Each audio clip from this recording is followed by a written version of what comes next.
नमस्कार, मैं हूं आपके साथ रेशु त्यागी। एपीएन के लोकप्रिय कानूनी प्रोग्राम लीगल हेल्पलाइन में आप सभी का स्वागत है।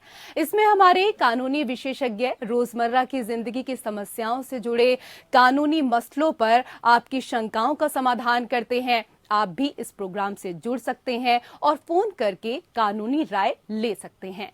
आज हम बात करेंगे विदेशी विवाह अधिनियम की और इससे जुड़ी कानूनी जानकारी देंगे। ये नियम भारतीयों द्वारा विदेश में किए गए शादी से संबंधित है।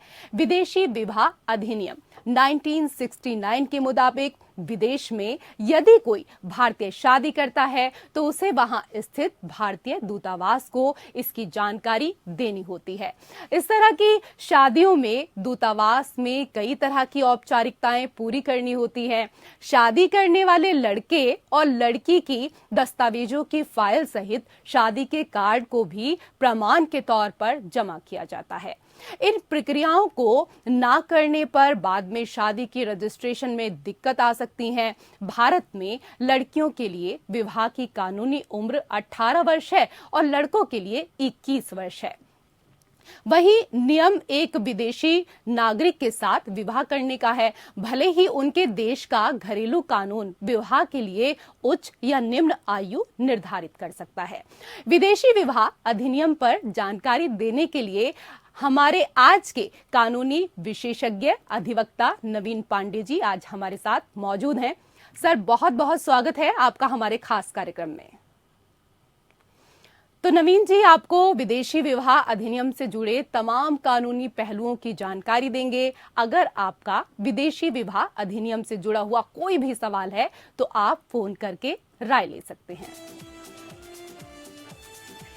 आपके टीवी स्क्रीन पर जो नंबर चल रहे हैं इन नंबर को डायल करें और आज के विषय पर आप जानकारी हासिल कर सकते हैं।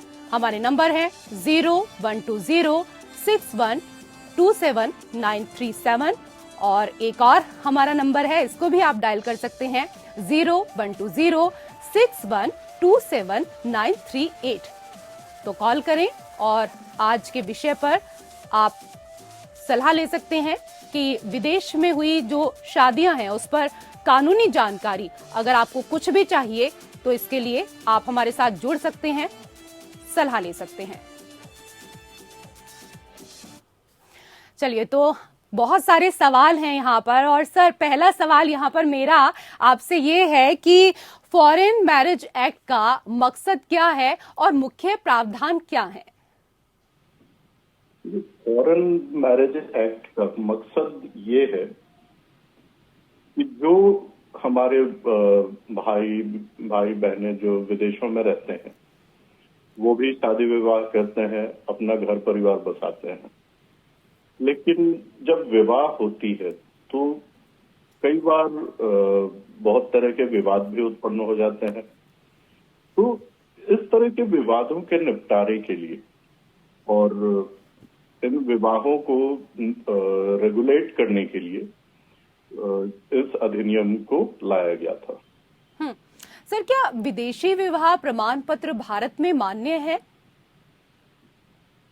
देखिए, यदि भारत में जो भी नियम बनाए गए हैं, जैसे उम्र को लेकर के है, मानसिक स्थिति को लेकर के है, उसके बाद कंसेंट की बात आती है, ये जो भी इंडिया में मैरिज के लिए जो भी रिक्वायरमेंट्स हैं वो रिक्वायरमेंट्स अगर यदि फुलफिल करने के बाद में विवाह करके और उसको रजिस्टर किया गया है तो वो मान्य होगा। लेकिन यदि यहाँ के नियमों का उल्लंघन होता है तो फिर विदेश में किसी विदेशी कोर्ट या संस्था द्वारा जारी किया गया प्रमाण पत्र मान्य नहीं होगा। नवीन जी, एक सवाल बहुत सारे लोगों के मन में आता है कि हम विदेश में कैसे शादी कर सकते हैं। तो मैं खास तौर पर अगर भारतीयों की यहाँ पर बात करूं, जो भारतीय नागरिक हैं, अगर वो विदेश में शादी करना चाहते हैं तो किस तरीके से कर सकते हैं और क्या कुछ कानूनी प्रक्रिया होती है? विदेश में शादी करने के लिए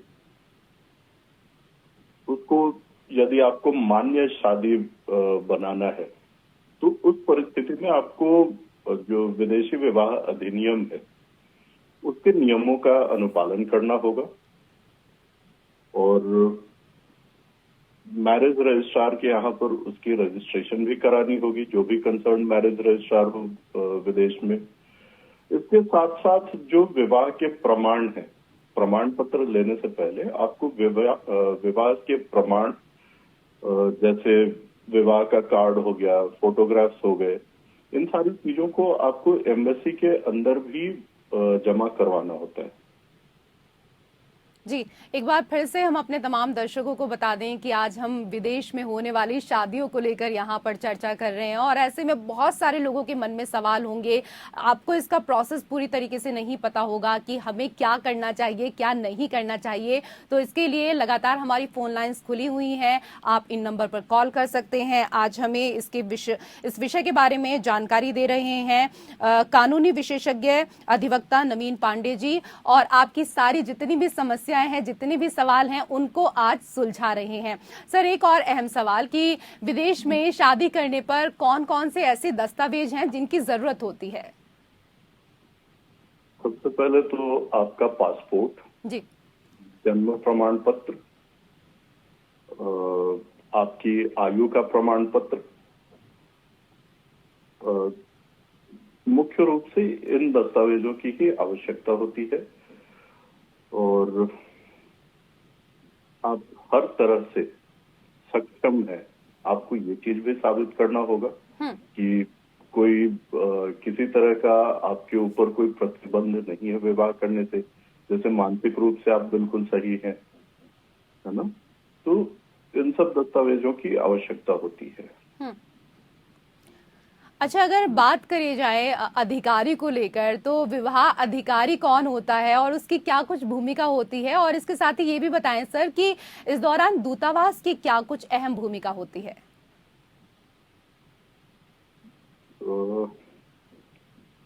अधिकारी को जहां तक अधिकारी का प्रश्न है, हर कंट्री में मैरिज ऑफिसर्स होते हैं। आपको विवाह रजिस्टर करवाने के लिए मैरिज ऑफिसर के सामने उपस्थित होना पड़ेगा। एम्बेसी का जो रोल होता है वो आपके विदेश में रहने के लिए जो आवश्यक दस्तावेज हैं उनको प्रमाणित करने और वेरीफाई करने से संबंधित रोल एम्बेसी का होता है इसमें।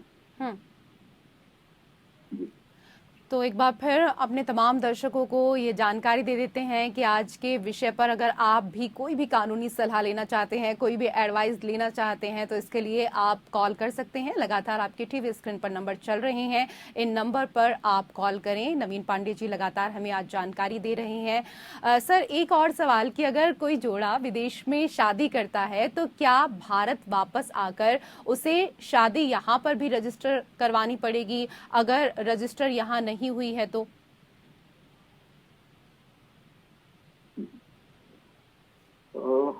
देखिए, भारत के अंदर इस तरह का कोई कानून नहीं है अब तक कि विदेश में की गई शादी को भारत में आकर के रजिस्टर करवाना ही होगा।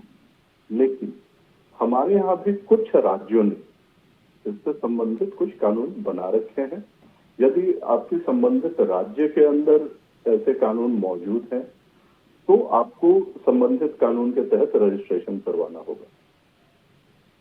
नवीन पांडे जी, सर, विदेश में हुई शादी का क्या भारत में तलाक हो सकता है या भारत में हुई शादी का विदेश में तलाक हो सकता है? जी, आमतौर पर यदि विदेश में शादी हुई है या भारत में शादी हुई है और ये शादी भारत में मान्य है, ऐसी परिस्थिति में यदि म्यूचुअल कंसेंट के द्वारा डिवोर्स होता है तो हमारे सिविल प्रोसीजर कोड के सेक्शन 13 और 14 के तहत इसको वैलिड माना जाता है और ये मान्य होता है। लेकिन यदि म्यूचुअल कंसेंट से डिवोर्स ना हो करके किसी और कारण से डिवोर्स होता है तो हमें ये देखना होता है कि जो डिवोर्स हुआ है उसके लिए जो ग्राउंड लिया गया है डिवोर्स कराने के लिए, क्या वो ग्राउंड भारत में भी मान्य है। यदि भारत में वो ग्राउंड उपलब्ध है अलग अलग जो पर्सनल लॉज हैं हमारे, जैसे हिंदू लॉ हो गया, मुस्लिम लॉ हो गया, या इंडियन मैरिज एक्ट या इंडियन डिवोर्स एक्ट, है ना, यदि इन सब कानून में वो ग्राउंड्स उपलब्ध हैं फिर तो मान्य होगा। लेकिन यदि कोई ऐसा ग्राउंड लिया गया है जो भारत में उपलब्ध नहीं है, भारतीय कानूनों में उपलब्ध नहीं है, तो ऐसी परिस्थिति में विदेशी कोर्ट द्वारा दिया गया डिवोर्स मान्य नहीं होगा। जी सर, हमारे दर्शकों के लिए एक और जानकारी दीजिए कि अगर किसी भारतीय ने अमेरिकी महिला से शादी कर ली है तो क्या वो अमेरिका का नागरिक बन सकता है? देखिए, नागरिकता को लेकर के अलग से प्रावधान है। हर कंट्री में अपना सिटीजनशिप एक्ट होता है, कुछ बेसिक रिक्वायरमेंट्स होती हैं, जैसे कितनी अवधि से आप वहां पर रहते आ रहे हैं, या और भी काफी सारी चीजें हैं। आप वहां पर रह रहे हैं तो क्या आप वैध तरीके से वहां पर पहुंचे हुए हैं, या फिर आप किसी गैर कानूनी तरीके से पहुंचे हुए हैं, आपका मकसद वहां रहने का किस प्रकार का है, ये सारी चीजें देखी जाती हैं। जब तक आप वहां के रिक्वायरमेंट्स को फुलफिल नहीं करेंगे सिटीजनशिप एक्ट, वहां के सिटीजनशिप एक्ट के तहत, तब तक आपको सिर्फ विवाह के आधार पर नागरिकता नहीं दी जा सकती है। जी नवीन जी, अभी तलाक को लेकर मैंने आपसे एक सवाल किया था। एक और अहम सवाल है कि भारत में शादी होने के बाद अगर विदेश में तलाक होता है तो क्या संपत्ति बंटवारा वहां के कानून के हिसाब से होगा? जी बिल्कुल नहीं, क्योंकि हर देश के अपने अपने कानून होते हैं और वहां की जरूरतों के हिसाब से ही कानून बनाए जाते हैं। अब जो कानून, उदाहरण के लिए हम लेते हैं जैसे अमेरिका में जो वहां की जरूरतें हैं उनको ध्यान में रखते हुए वहां के संपत्ति कानून बनाए गए हैं। हमारे यहाँ जो संपत्ति कानून है वो हमारे यहाँ की जरूरतों को ध्यान में रखकर बनाई गई है। तो ऐसी स्थिति में यदि वहां की जरूरतों के हिसाब से या वहां के कानून के हिसाब से संपत्ति का बंटवारा कर दे तो यहाँ उसको मान्य करार देना ये थोड़ा मुश्किल काम होता है। तो इसलिए विदेश के संपत्ति कानून के हिसाब से बंटवारा बिल्कुल भी नहीं हो सकता। जी सर, एक और जानकारी दीजिए कि क्या स्पेशल मैरिज एक्ट के तहत दो विदेशी शादी कर सकते हैं? स्पेशल मैरिज एक्ट दो विदेशियों की शादी के लिए नहीं बनाया गया है, इसको हमें समझना पड़ेगा। जी, स्पेशल मैरिज एक्ट ऐसी मतलब इस प्रकार की शादियों के लिए बनाया गया था जहां पर ऐसे नागरिकों के लिए जो नागरिक ना तो हिंदू लॉ में कवर्ड होते हैं, ना मुस्लिम लॉ में, ना ही क्रिश्चियन लॉ में कवर्ड होते हैं, और जहां पर दो अलग अलग धर्म के लोगों की शादी होनी होती है। स्पेशल मैरिज एक्ट मुख्यतः ऐसी परिस्थितियों के साथ में डील करता है। जहां तक विदेशी नागरिकों का सवाल है, उनके लिए अलग स्पेशल प्रोविजंस हमें देखने होंगे। इस पर मुझे बहुत ज्यादा विशेष जानकारी नहीं है कि दो विदेशियों की भारत में किस तरीके से शादी होगी, क्योंकि ऐसी परिस्थिति कभी मेरे सामने आई नहीं है, तो इसलिए मैं माफी चाहूंगा और कोई गलत जवाब नहीं देना चाहूंगा मैं। जी कोई बात नहीं सर, क्योंकि आपके पास तो जानकारी का भंडार है। अब की बार नहीं देंगे तो अगली बार आप हमें जानकारी जरूर दे देंगे, ये हमें विश्वास है। सर एक और चीज कि विशेष विवाह अधिनियम और विदेशी विवाह अधिनियम में क्या कुछ अंतर होता है?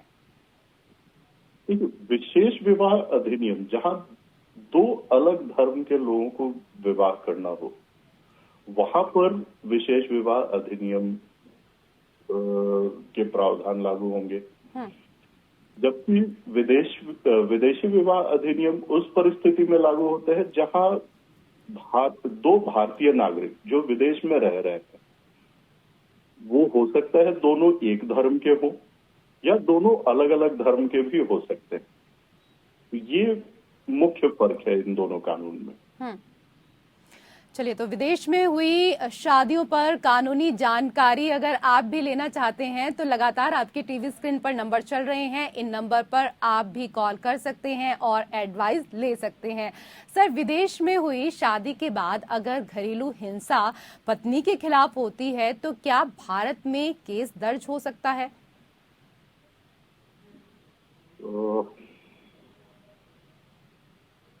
जी बिल्कुल।